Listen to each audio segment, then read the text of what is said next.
बिहार में जमीन सर्वे का कार्य प्रगति पर है, लेकिन जमीन सर्वे शुरू होने के बाद से ही बिहार में एक तरीके से नरसंहार की, दंगा फैलाने की लगातार कोशिश की जा रही है। और इसी कड़ी में जमीनी विवाद में ही नवादा में 36 घर महादलितों के जला दिए जाते हैं और जलाने वालों में यादव का, पासवान का, चौहान का नाम आता है। और सबसे बड़ी बात कि आखिर जिन दबंगों ने आग लगाई उनकी जाति की चर्चा क्यों हो रही है, और उससे भी बड़ी बात कि आखिर मुखिया संघ ने जमीन सर्वे के बहिष्कार का निर्णय क्यों ले लिया है। और इतना ही नहीं बल्कि बिहार के समस्तीपुर से एक खबर आ रही है, दिल दहला देने वाली खबर आ रही है, और बताया जा रहा कि मुखिया की गोली मारकर हत्या कर दी गई है। और आखिर पूरा मामला क्या है, पूरा मामला इस 5 से 8 मिनट की रिपोर्ट में हम आपको बताने जा रहे हैं।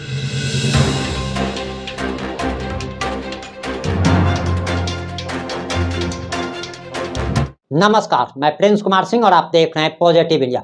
इस वक्त की सबसे बड़ी खबर बिहार के समस्तीपुर से आ रही है, जहां के बारे में बताया जा रहा कि मुखिया की गोली मारकर हत्या कर दी गई है। वहीं नवादा मामले में भी अपडेट आ रहा है। और आखिर यादव, पासवान और मुसहर जाति की चर्चा क्यों हो रही है, रविदास जाति की चर्चा क्यों हो रही है, और सबसे बड़ी बात कि आखिर मुखिया संघ ने जमीन सर्वे के बहिष्कार का ऐलान क्यों कर दिया है, और कब से बहिष्कार का ऐलान किया गया है, आंदोलन की शुरुआत कब से होने वाली है, ये तमाम बातें इस रिपोर्ट में हम आगे आपको बताने वाले हैं। लेकिन आपको बताते चले कि बिहार में इन दिनों जमीन सर्वे चल रहा है और इस मामले में एक नया अपडेट आ गया है। और राजस्व मंत्री दिलीप जायसवाल ने एक नई घोषणा की है। सबसे पहले आप मंत्री जी दिलीप जायसवाल का वो बयान सुन लीजिए, उसके बाद हम आपको बताएंगे कि आखिर मुखिया की गोली मारकर हत्या क्यों कर दी गई है,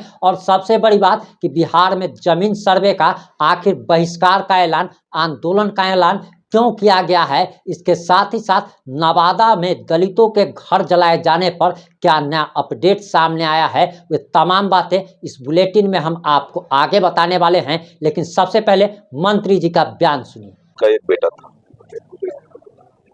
और माँ जी तो हमको अपना दूसरा बेटा मानती। अगर एक बेटा पप्पू यादव जी थे तो एक बेटा दिलीप जायसवाल मानती। तो मैं दिल्ली था, वहीं से मैंने रात में फोन किया तो उस समय अग्नि दे रहे थे, मुखाग्नि दे रहे थे।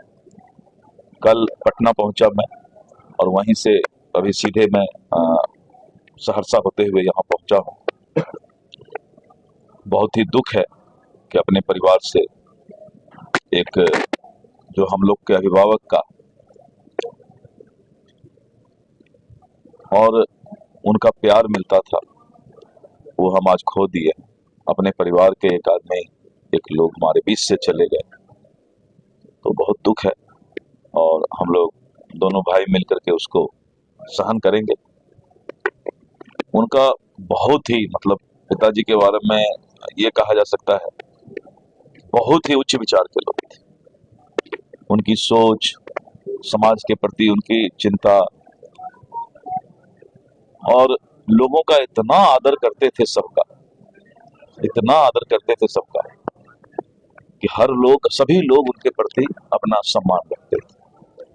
तो आज अपने घर में हमने एक परिवार के सदस्य को खोया है और भगवान से प्रार्थना करते हैं कि उनके पुण्यात्मा को शांति दें और जहां भी हैं वहीं से छत्र छाया बन के हम लोग को आशीर्वाद देते हैं।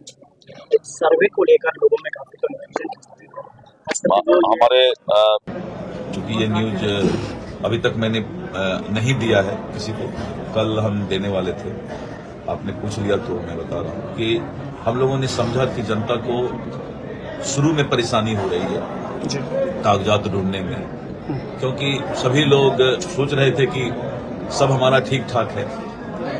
एक अच्छा ये भी है कि जिसका बाल बच्चा, बेटा बेटी बेंगलोर, दिल्ली, बम्बई पढ़ता है, आज माँ बाप थोड़ा कष्ट सह के कागजात तो बना देगा, नहीं तो 10 साल बाद उसका बेटा बेटी बम्बई दिल्ली से आके वो कागजात भी नहीं बनाएगा। तो थोड़ा कष्ट तो हो रहा है, लेकिन कष्ट जनता को हो रहा था तो जनप्रतिनिधि को भी कष्ट हुआ।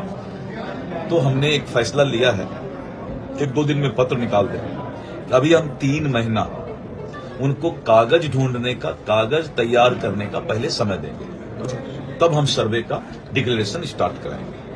3 महीना में हम सभी जनप्रतिनिधि के साथ बैठेंगे और बैठ करके हम इस बात को समझेंगे और रैयत के साथ भी बैठेंगे जो जमीन के मालिक हैं। और अपने विभाग को भी हमने सभी सीओ को पटना बुलाया, हमने सख्त हिदायत दे दिया है कि अपनी आदत में सुधार लाओ, नहीं तो दिलीप जायसवाल किसी को बकसने वाला नहीं।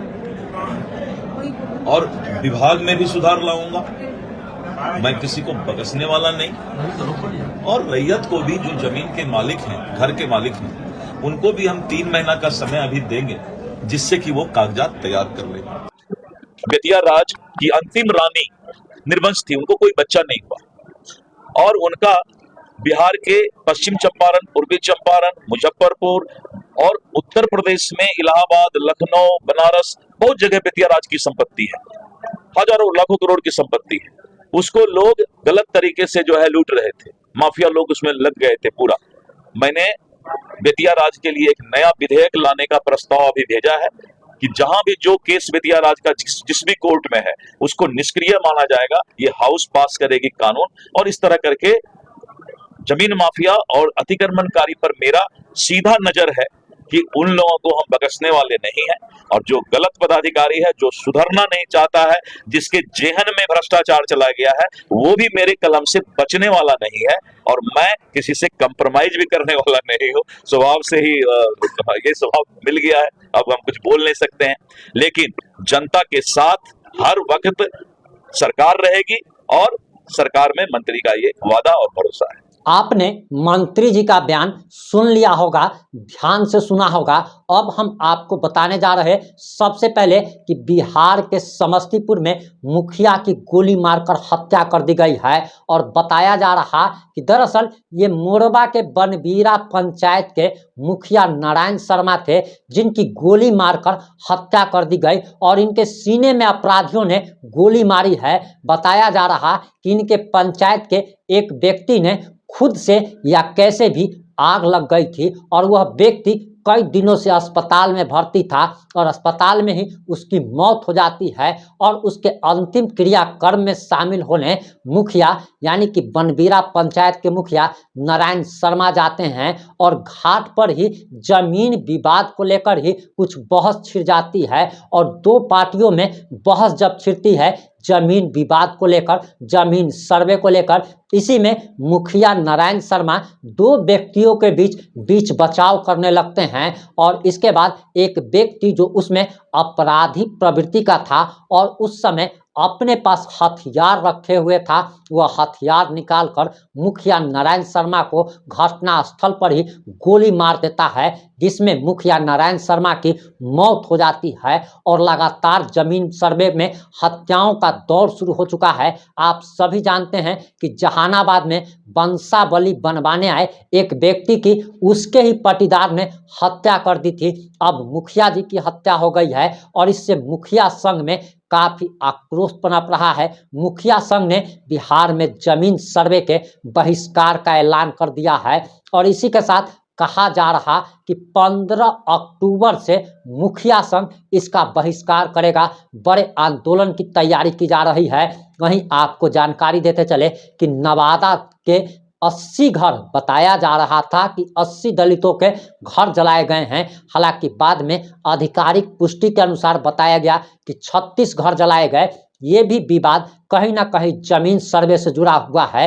और आपको इस घटना की पूरी सच्चाई में हम तह में गए हैं तो बताया जाता है कि एक रजिया खातून 1962 तक वो जमीन किसी रजिया खातून के नाम पर थी, जो कि जमींदार थी। उसकी मौत के बाद उसका कोई वंशज नहीं होता है और ना ही वह अपनी जमीन का किसी को वारिस बना करके जाती है। इसके उसके मौत के कुछ सालों के बाद रमजान मियां नाम का एक व्यक्ति, जो कि उस जमीन का मालिक भी नहीं होता है, लेकिन रजिया खातून का अपने आप को रिश्तेदार बताता है। वह उस जमीन को बेचने लगता है और जमीन वो जो है नंदू पासवान के पिताजी को बेच देता है और उसी जमीन पर कुछ महादलित यानी कि रविदास जाति के लोग अपनी बस्ती बसा लेते हैं, उस जमीन पर रहने लगते हैं। और उस जमीन पर अगर आप कह लीजिए, देख लीजिए, तो आपको कागज के अनुसार नंदू पासवान उसका मालिक होता है। और जमीन कब्जे में जब लेने की कोशिश की जाती है तब महादलित बस्ती में और नंदू पासवान के बीच में लफड़ा होता है। लफड़ा इतना ज़्यादा बढ़ जाता है कि मामला कोर्ट में पहुंच जाता है और मामला अभी कोर्ट में ही चल रहा था। इसी दौरान बिहार में जमीन सर्वे का काम शुरू होता है और उसके बाद बताया जाता है कि नंदू पासवान अपने कुछ यादव साथियों के साथ उस जमीन पर कब्जा करने जाते हैं, हथियारों के साथ कब्जा करने जाते हैं। कई राउंड फायरिंग की घटना को अंजाम दिया जाता है और घरों को आग के हवाले कर दिया जाता है। लेकिन नंदू पासवान के परिजनों का कुछ और कहना है। नंदू पासवान के परिजनों का कहना है कि महादलित टोले के लोगों ने ही खुद ही घर में आग लगाई ताकि जमीन पर किसी प्रकार का कोई भी कब्जा नंदू पासवान जिसके नाम पर जमीन है वो ना कर सके। यानी कि कहीं ना कहीं दोनों पक्ष अपना अपना पक्ष रख रहे हैं। हालांकि अब यह कोर्ट निर्णय लेगा कि किसका जमीन है, किसका जमीन नहीं है, या फिर आग किसने लगाई, किसने नहीं लगाई और आखिर इसका दोषी कौन है। लेकिन इस पर राजनीति शुरू हो चुकी है और लगातार जीतन राम मांझी जिस दिन से यह घटना सामने आई है लगातार यादवों पर करारा प्रहार कर रहे हैं। लालू प्रसाद यादव की जाति के बारे में कह रहे हैं कि लालू प्रसाद यादव जो है वो यादव है ही नहीं बल्कि गडेरी है और लगातार इस प्रकार से सवाल उठाए जा रहे हैं। वहीं मुखिया जी के हत्या के बाद मुखिया संघ ने जमीन सर्वे के बहिष्कार का ऐलान कर दिया है और इसी के साथ हमारी नज़र बनी हुई है और जैसे ही कुछ भी नया अपडेट आएगा हम आप लोगों तक जरूर पहुंचाएंगे। जुड़े रहें हमारे साथ। जय हिंद, जय भारत।